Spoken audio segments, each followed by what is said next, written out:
17 News is your local election headquarters. It is just under 4 months now until California voters decide who the top 2 candidates will be for California's highest office. And that is not stopping some governor hopefuls from making stops in the Golden Empire. 17's Vincent DeMonte gives you the latest updates from the campaign trail about 2 of those candidates.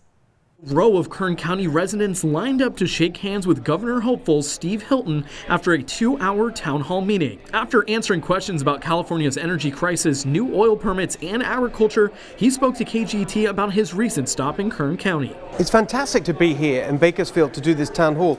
We call it the Calafordable Tour.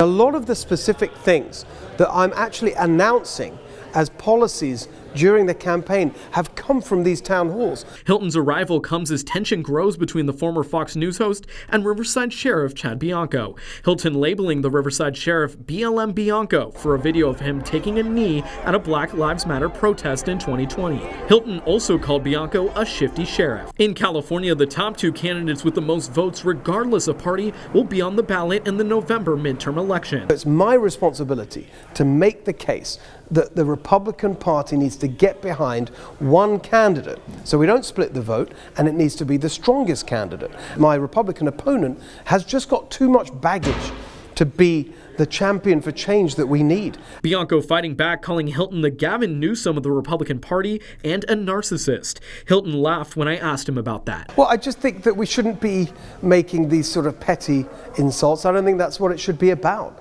I think it should be about serious points and about your character and leadership and the policy agenda that you're setting forward. But Hilton was not the only candidate taking a pit stop in Bakersfield. Former California Controller Betty Yee spoke on some of the key takeaways from her campaign, which began in March of 2024. A lot is happening with respect to policies that are hitting California. I think there's a lot of anxiety about, just what's to come for California's future in the near term. She shares what separates her from other candidates. It's a crowded field, so but I will say you've got the Billionaires Boys Club. You've got people who have 2 candidates who've run for president before. You've got other kinds of statewide leaders, and I just look at myself as somebody who just wants to roll up her sleeve and do the work with my fiscal and financial experience. We did reach out to the Bianco campaign for a comment on Hilton's remarks, but as of news time have not yet heard back. California governor's primary election will be held on June 2nd.